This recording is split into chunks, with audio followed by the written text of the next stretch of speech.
Assalamualaikum warahmatullahi wabarakatuh. Saudara-saudara sekalian yang dirahmati Allah, saya akan berbagi pengalaman. Beberapa waktu yang lalu saya ketemu dengan eksekutif muda. Orangnya gagah, dinamis, dan kelihatannya sih berpendidikan.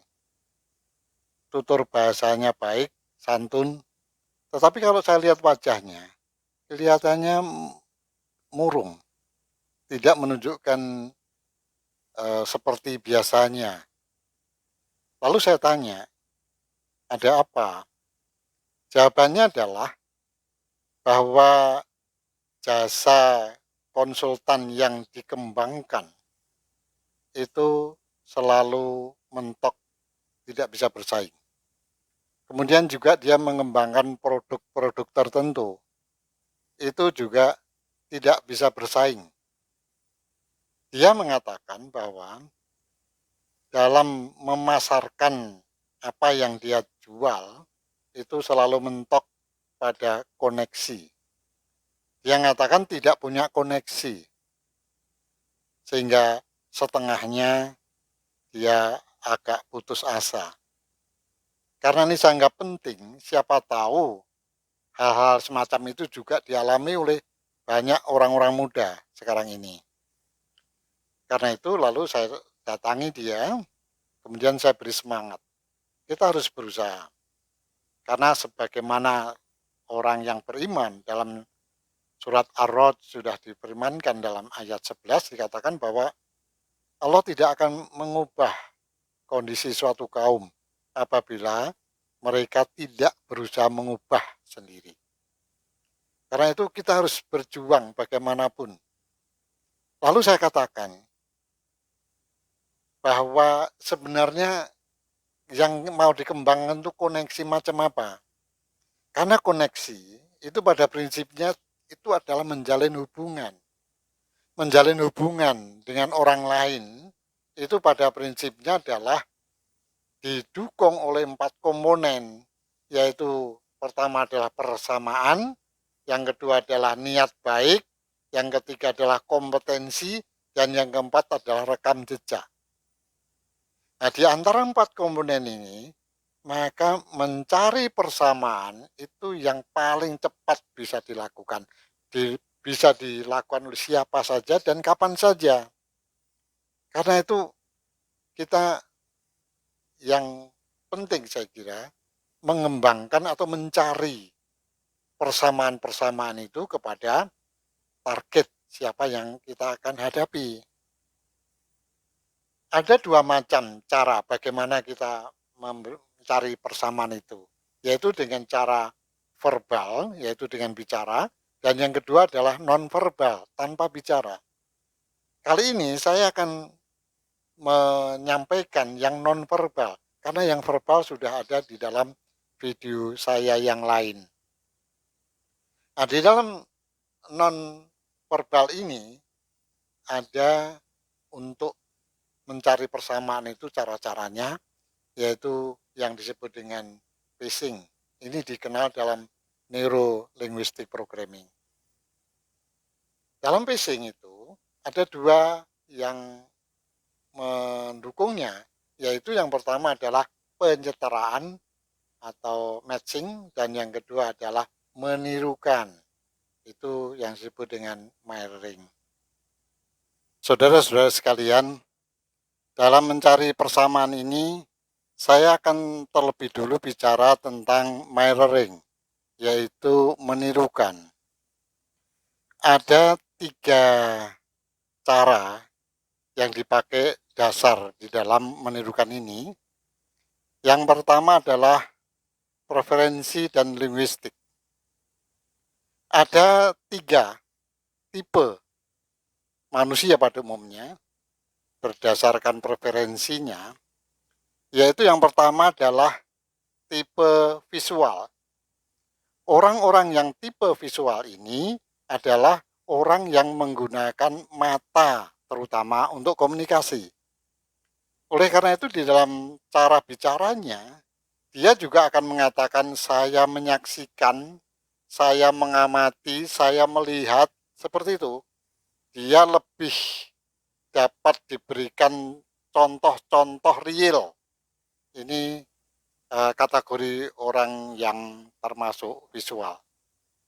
Kemudian yang kedua adalah tipe auditory.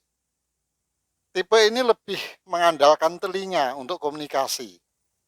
Oleh karena itu, dia akan senang kalau bisa mendengarkan suara-suara yang enak, suara-suara yang merdu, suara-suara yang ada humornya, jadi lebih humanis rasanya.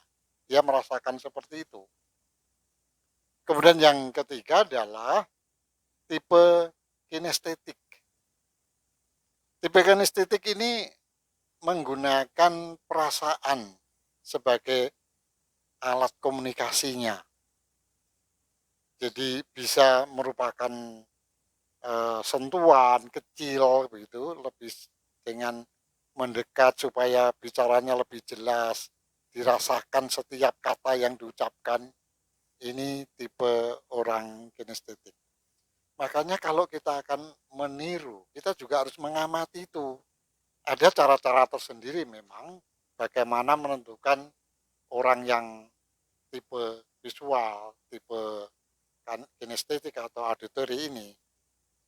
Nah, kalau misalnya kita ketemu dengan orang yang visual, ya jangan dihadapi dengan kinestetik. Sebaliknya orang kinestetik jangan dihadapi dengan visual dan sebagainya. Ini nanti tidak cocok, kita tidak bisa menirukan. Nah, ini cara yang pertama. Kemudian cara yang kedua adalah dengan body language. Body language ini masih mengikuti tipe manusia tadi.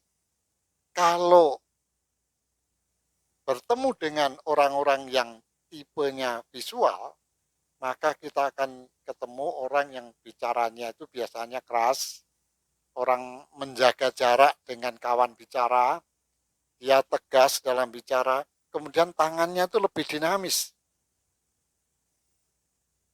Kemudian kalau yang kedua tipe auditory, ini orang akan lebih mendekat dan bahasanya lebih pelan, gerakan tangan mengikuti irama bicara. Ini tipe auditory. Kemudian body language orang yang kinestetik itu lebih mengandalkan kedekatan. Jadi dia lebih memerlukan kedekatan fisik. Bicara mendekat, kemudian perlu sentuhan-sentuhan kecil kepada kawan bicara. Ini tipe tipe kinestetik. Kemudian berikutnya adalah yang kita perlukan itu belief. Belief itu keyakinan.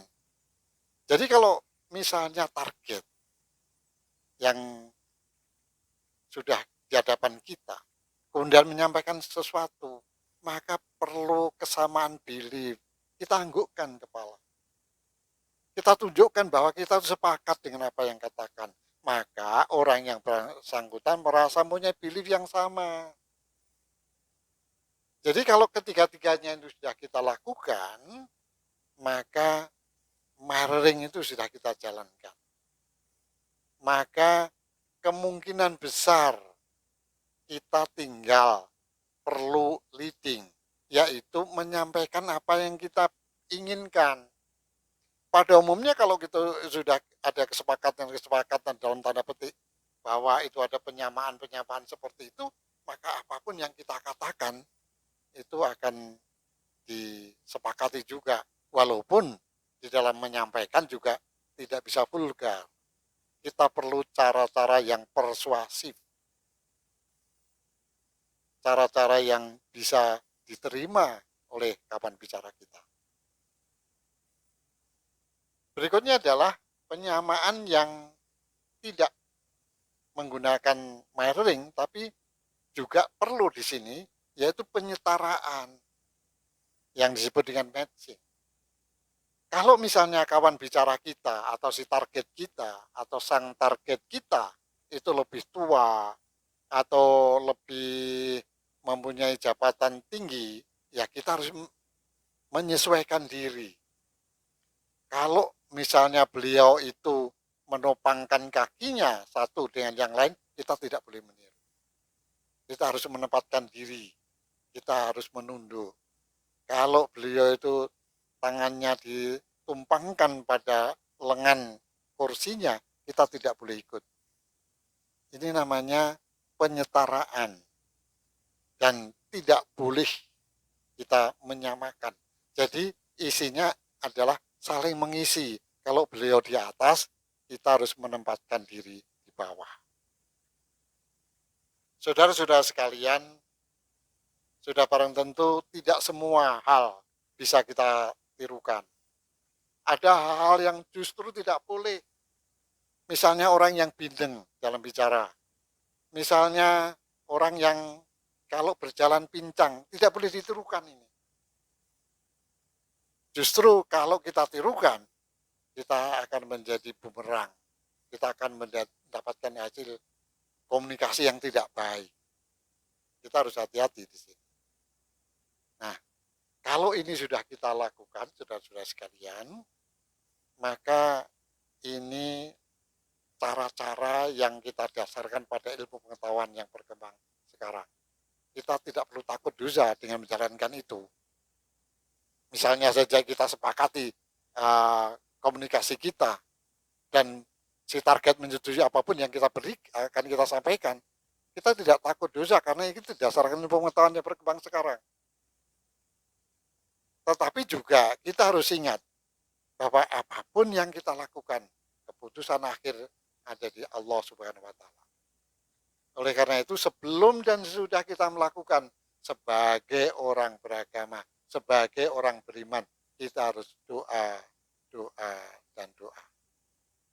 Dengan cara-cara ini, insya Allah, maka komunikasi bisa terbangun, koneksi bisa terbangun, dan kita akan berkembang. Mudah-mudahan ada manfaatnya. Billahi taufik wal hidayah. Wassalamualaikum warahmatullahi wabarakatuh.